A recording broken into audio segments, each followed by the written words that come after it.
नमस्कार, सौरभ द्विवेदी नाम है हमारा और आप देखना शुरू कर चुके हैं लल्लन टॉप शो। साल को बीतने में अब 51 हफ्ते बाकी रहेंगे, एक रोज बाद 6 दिन हो गए हैं। 3 मुद्दे हैं जिन पर देश का ध्यान केंद्रित है या होना चाहिए। पहला, कोरोना की तीसरी लहर में अचानक बढ़े मामले और इस माहौल में आसन्न विधानसभा चुनाव कार्यक्रमों का भविष्य। इसके अलावा मुस्लिम महिलाओं की टारगेटिंग के लिए बनाए गए बुल्ली बाई ऐप में लगातार हो रहे खुलासे। और तीसरा, पंजाब के फिरोजपुर में हमारे प्रधानमंत्री की सुरक्षा में चूक। लल्लन टॉप इन 3 विषयों पर आपको सारे अपडेट देगा, साथ में जरूरी दखल के साथ अपनी बात भी रखेगा।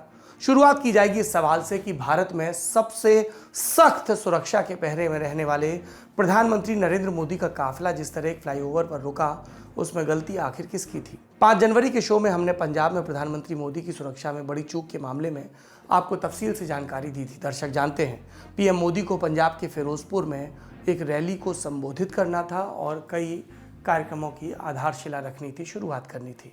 लेकिन हुसैन वाला शहीद स्मारक जाने के रास्ते में प्रदर्शनकारियों ने रास्ता रोक लिया। इसके चलते पीएम मोदी को अपने काफिले समेत 15 से 20 मिनट तक फ्लाईओवर पर इंतजार करना पड़ा और फिर काफिला यहीं से लौट गया। पीएम मोदी बिना रैली के वापस दिल्ली लौट आए।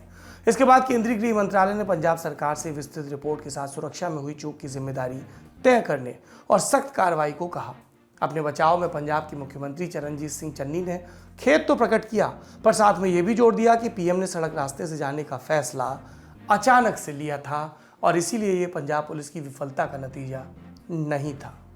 इस मामले में 2 बड़े पक्ष हैं जिन पर हम बारी बारी से बात करेंगे। पहला है भारत के प्रधानमंत्री की सुरक्षा। गलती चाहे स्पेशल प्रोटेक्शन ग्रुप यानी एसपीजी की हो या पंजाब पुलिस की, इस मामले में जिम्मेदारी तय होना बहुत जरूरी है। दूसरा पक्ष है इस मुद्दे पर हो रही राजनीति। दोनों पर बात करेंगे। हम सब जानते हैं प्रधानमंत्री और उनके परिवार की सुरक्षा की जिम्मेदारी स्पेशल प्रोटेक्शन ग्रुप यानी एसपीजी की है।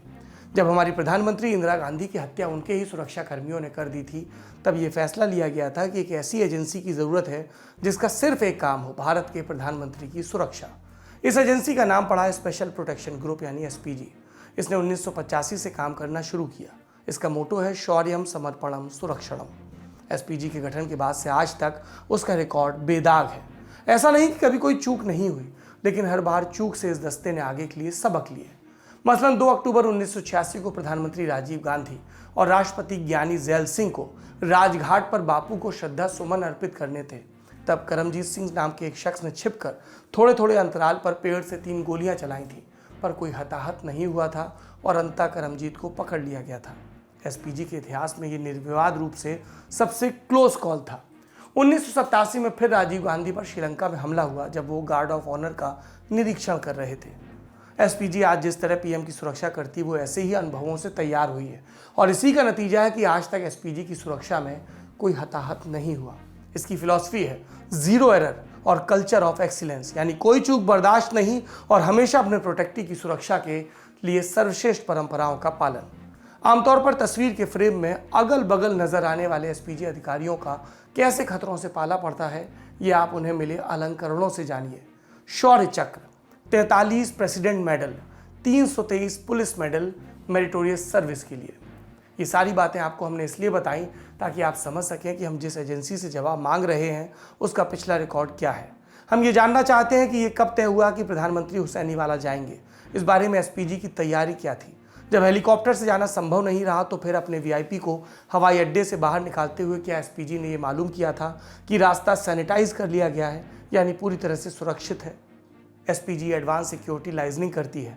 इसके लिए इंटेलिजेंस ब्यूरो और स्थानीय पुलिस के साथ बैठकर तय किया जाता है कि कार्यक्रम क्या है, रूट कौन सा होगा, कोई आपात स्थिति होगी तो वीआईपी को कहाँ ले जाया जाएगा और वहाँ जाने का रास्ता कौन सा होगा।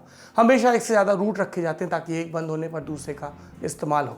ये इंतजाम कैसे किए जाएं, ये एसपीजी की ब्लू बुक से तय होता है। सब तय होने के बाद एएसएल के मुताबिक ही सभी एजेंसियां कार्यक्रम के दिन अपना काम करती हैं। स्थानीय पुलिस का काम होता है एसपीजी के काम में मदद करना और उसके घेरे से बाहर सुरक्षा के और चक्र बनाना। इसलिए जानना जरूरी है कि क्या पंजाब पुलिस ने हुसैनी वाला तक के रास्ते को क्लियर बताया था। अगर उन्होंने ऐसा किया था तो ये पंजाब पुलिस के पक्ष में बहुत बड़ी चूक थी। अगर पंजाब पुलिस ने एसपीजी को बताया था कि रास्ता क्लियर नहीं है तो सारी गलती क्या एसपीजी की हो जाएगी? क्योंकि तब एसपीजी को उस फ्लाईओवर तक जाना नहीं चाहिए था। ये मालूम करना बहुत आसान है कि 5 जनवरी को एसपीजी और पंजाब पुलिस के बीच क्या बात हुई। अगर कोई प्लान अचानक बना भी तो उसे बनाने में दोनों एजेंसियों ने अपना काम ठीक से किया या नहीं, और जब इन प्रश्नों का जवाब आ जाएगा तब एक सख्त कार्रवाई की आवश्यकता होगी। फिलहाल ये खबरें भी आ रही हैं कि केंद्र सरकार फिरोजपुर मामले में एसपीजी एक्ट 1988 के तहत कार्रवाई करने पर विचार कर रही है। अगर ऐसा हुआ तो पंजाब पुलिस को चंडीगढ़ से लेकर नई दिल्ली तक ढेर सारे जवाब देने पड़ जाएंगे। आज पंजाब सरकार ने इस मामले की जांच के लिए 2 सदस्यों वाली एक उच्च स्तरीय जांच कमेटी का भी गठन किया, जिसमें रिटायर्ड जस्टिस महताब सिंह गिल के साथ गृह और न्याय मामलों के प्रधान सचिव अनुराग वर्मा शामिल हैं। कमेटी 3 दिन के भीतर रिपोर्ट सौंपेगी। पंजाब से आने वाले कांग्रेस नेता मनीष तिवारी ने पूरे मामले को दुर्घटनापूर्ण बताते हुए कहा, ये पॉलिटिकल फुटबॉल वाला मामला नहीं है, इसकी जांच हाईकोर्ट की सिटिंग जज द्वारा होनी चाहिए। कांग्रेस की कार्यकारी अध्यक्ष सोनिया गांधी ने भी पंजाब के मुख्यमंत्री से बात कर मामले में कार्रवाई के लिए कहा। जांच से इतर पीएम की सुरक्षा में हुई चूंकि ये घटना अब सुप्रीम कोर्ट भी पहुंची। आज इस संबंध में एक याचिका डालकर सर्वोच्च अदालत से पीएम की सुरक्षा में हुई इस चूक पर गंभीरता से जांच की बात कही गई। लॉयर्स वॉइस संगठन की ओर से वरिष्ठ वकील मनिंदर सिंह ने ये याचिका लगाई और मामला उठाया कि चीफ जस्टिस एनवी रमन्ना की बेंच इस पर सुनवाई करे। इस याचिका में जांच के अलावा पंजाब पुलिस के बंदोबस्त से संबंधित सबूतों को भटिंडा जिला जज के कब्जे में देने का निर्देश जारी करने की मांग भी की गई। इस पर मुख्य न्यायाधीश एनवी रमन्ना ने याचिकाकर्ता से कहा, ये केंद्र सरकार और पंजाब सरकार को याचिका की कॉपी सौंपें। सुप्रीम कोर्ट इस मामले में 7 जनवरी को अगली सुनवाई करेगी। पंजाब में हुई सुरक्षा चूक के मामले में राष्ट्रपति रामनाथ कोविंद ने भी प्रधानमंत्री नरेंद्र मोदी से मुलाकात की। इसकी जानकारी राष्ट्रपति के आधिकारिक ट्विटर अकाउंट पर दी गई। इसके मुताबिक राष्ट्रपति कोविंद ने घटना की जानकारी लेते हुए सुरक्षा चूक पर चिंता व्यक्त की। यहाँ तक बात हुई तमाम तकनीकी पहलुओं की। अब आते हैं राजनीति पर। पंजाब के मुख्यमंत्री ने कल ही कह दिया कि कुर्सियां खाली रह गई, इसमें वो क्या कर सकते हैं। लेकिन कल से लेकर आज तक कांग्रेस को अनमने ढंग से ही सही ये मानना पड़ा कि पीएम की सुरक्षा के मुद्दे पर वो अकेले पड़ गई है। पंजाब में किसान आंदोलन की पृष्ठभूमि में किसी नेता की रैली को लेकर प्रदर्शनकारियों का रोष और विरोध समझ आता है, लेकिन क्या पीएम के काफिले को किसी फ्लाईओवर पर रोका जा सकता है? इस सवाल का जवाब हाँ में कोई नहीं दे सकता। अब बात करते हैं भाजपा की। उसके हाथ रैली नहीं आई, लेकिन वो इस घटना को भुनाने में पीछे नहीं रहना चाहती। कल ही एएनआई ने हवाई अड्डे के अधिकारियों के हवाले से कह दिया कि जाते हुए प्रधानमंत्री बोले, सीएम चन्नी को शुक्रिया कहिए कि मैं जिंदा आ गया। इसके बाद भाजपा बात को हत्या की साजिश तक लेकर गई। आदेश में जगह जगह पीएम के लिए महामृत्युंजय जाप किया गया। इस कवायद का पंजाब चुनाव में कितना फायदा मिलेगा, देखने की बात है। अब बात करते हैं बुल्ली बाई मामले की। हम सब जानते हैं कि ठीक बुल्ली बाई की तरह सुल्ली डील्स नाम की भी एक ऐप जुलाई 2021 में सामने आई थी। तब भी दिल्ली और नोएडा में एफआईआर हुई थी, लेकिन दोनों जगह पुलिस ने कोई गिरफ्तारी नहीं की थी। तर्क दिया था कि गिटहब अमेरिका में है, वो ओपन सोर्स प्लेटफॉर्म जिस पर यह ऐप बनी उसने सहयोग नहीं किया। लेकिन जब बुल्ली बाई ऐप मामले में मुंबई पुलिस ने चंद दिनों में कर्नाटक से लेकर उत्तराखंड तक गिरफ्तारियां कर ली, तो दिल्ली और नोएडा पुलिस से ये लगातार पूछा जाने लगा कि अगर इस मामले में वाकई गिटहब के सहयोग के बिना कुछ नहीं हो सकता था, तो मुंबई पुलिस एक के बाद एक गिरफ्तारियां कैसे कर रही है। ये मामला 1 जनवरी को सामने आया था और आज दिल्ली पुलिस ने एक गिरफ्तारी से जवाब देने की कोशिश की। दिल्ली पुलिस ने असम के जोरहाट से एक 21 वर्षीय इंजीनियरिंग छात्र नीरज बिश्नोई को गिरफ्तार किया। पुलिस के मुताबिक बिश्नोई भोपाल के वेल्लोर इंस्टीट्यूट ऑफ टेक्नोलॉजी का छात्र है। फिलहाल बीटेक के दूसरे साल में है। असम पुलिस का कहना है कि नीरज के संबंध में दिल्ली पुलिस की तरफ से मदद मांगी गई थी, जिसके बाद उसे ट्रैक किया गया। दिल्ली पुलिस की टीम आज ही नीरज को असम से दिल्ली ले आई। दिल्ली पुलिस की साइबर सेल का दावा है कि नीरज बिश्नोई बुल्ली बाई ऐप मामले में भी मुख्य साजिश करता है और इसी ने ऐप बनाया था। नीरज ही ऐप का ट्विटर हैंडल भी चला रहा था।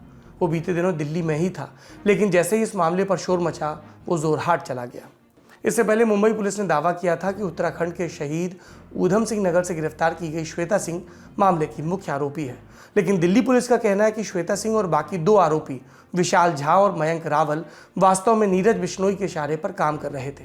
सुनिए दिल्ली पुलिस ने आज प्रेस में क्या कहा। Delhi Police Special Cells Unit IPSO has worked out the case of Bully Bai with the arrest of Neeraj Bishnoi from Jorhat, Assam.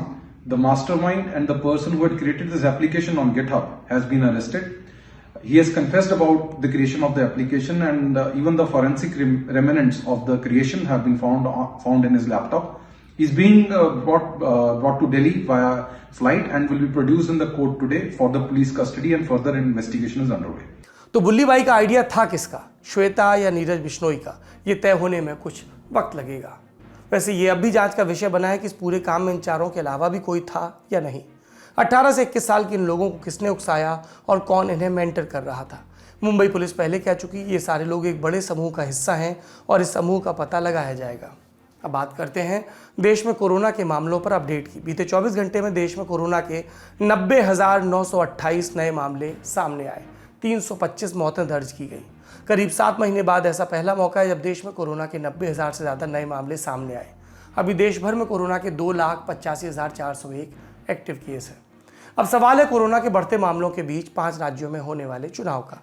इस सवाल का जवाब दिया नीति आयोग के सदस्य और भारत की कोविड टास्क फोर्स के प्रमुख वी.के. पॉल ने। मीडिया रिपोर्टों के मुताबिक पॉल ने चुनाव आयोग को बताया कि देश में मौजूदा कोविड की स्थिति में रैलियां और बड़े रोड शो होना ठीक नहीं। इस तरह के आयोजन फिलहाल रोके जाने चाहिए। हालांकि आयोग का विचार है कि राजनीतिक दलों को स्वयं आगे आकर इस तरह की रैलियों और रोड शो पर रोक लगानी चाहिए। इससे पहले केंद्रीय स्वास्थ्य मंत्री मनसुख मांडविया ने कहा था कि राज्य तय करें कि रैलियां होनी चाहिए या नहीं।